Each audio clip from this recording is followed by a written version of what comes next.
Bismillahirrahmanirrahim. Assalamualaikum warahmatullahi wabarakatuh.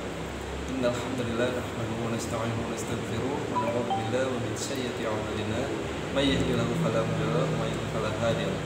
Wa asyhadu an la ilaha illallah wahdahu la syarika lahu wa asyhadu anna Muhammadan 'abduhu wa rasuluh alladzina la nabiyya ba'da. Amma ba'd. Segala puji bagi Allah Subhanahu wa taala yang dengan rahmat dan karunia-Nya alhamdulillah kita masih diberikan kesempatan untuk berada di bulan yang penuh rahmat ini, yaitu bulan Ramadan. Dan mudah-mudahan Allah Subhanahu wa taala selalu memberikan kita perlindungan, kesehatan, yang dimana sekarang kita sedang terkena musibah yaitu COVID-19.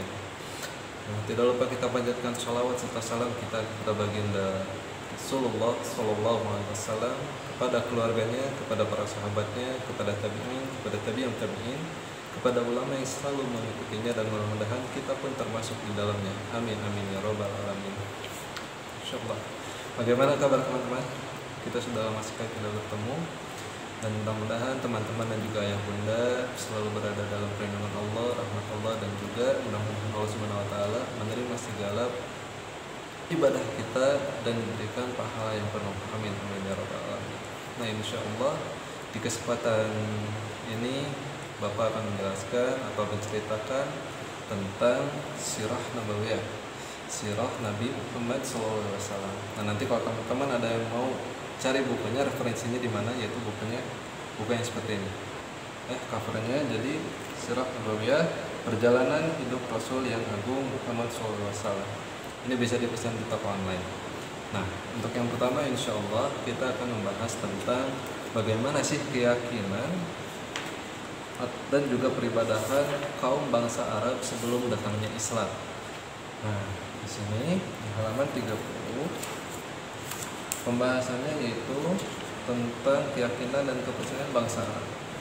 Nah, mayoritas bangsa Arab itu seluruhnya atau mayoritas kebanyakannya itu mengikuti ajarannya Nabi Ismail alaihissalam. Nah, siapakah Nabi Ismail itu? Yaitu anaknya Nabi Ibrahim alaihissalam.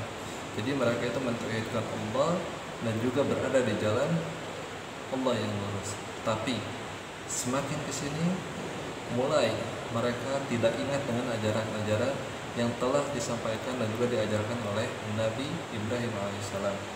Tapi masih ada di sebagian kecil, yaitu ulama di bangsa Arab ketika itu adalah yang bernama Amr bin Luhai. Nah, beliau tinggal di sana, beliau menjaga Mekah, tapi beliau waktu itu melakukan perjalanan ke negeri Syam.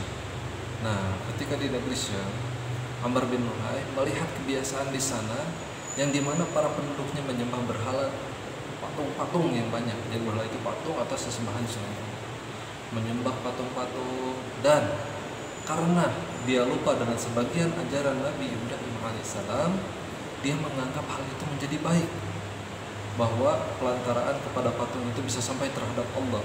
Nah, di sinilah mulai ada kekeliruan ketika seseorang tidak menjalankan sebagian dari syariatnya atau tidak mengetahui dari sebagian syariat.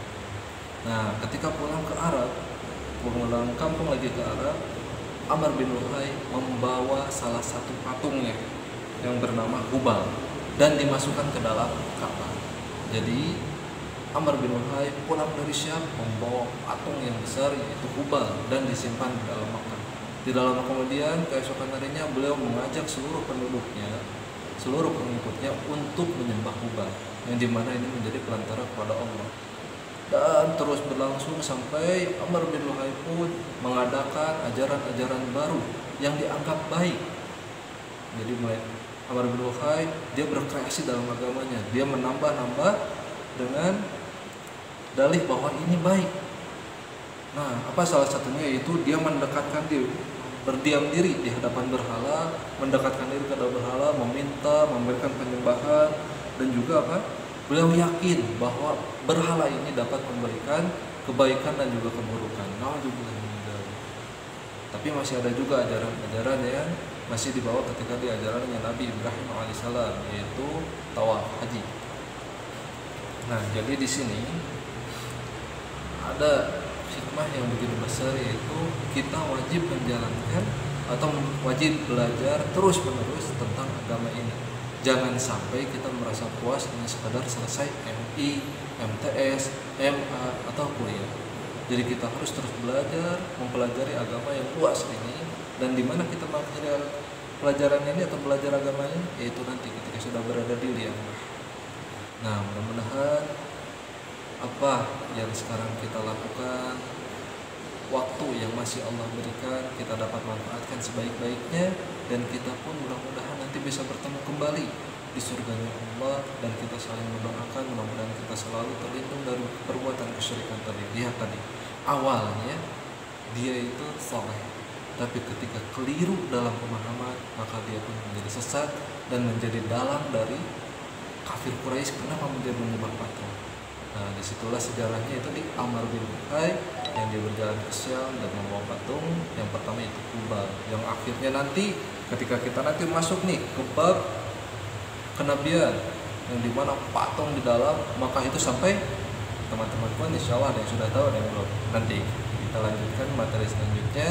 Mudah-mudahan yang saya sampaikan saat ini dipahami dan juga dapat diamalkan. Sudah diamalkan apa? Diamalkan itu hikmahnya, yaitu belajar Islam, belajar agama setiap saat dan setiap waktu.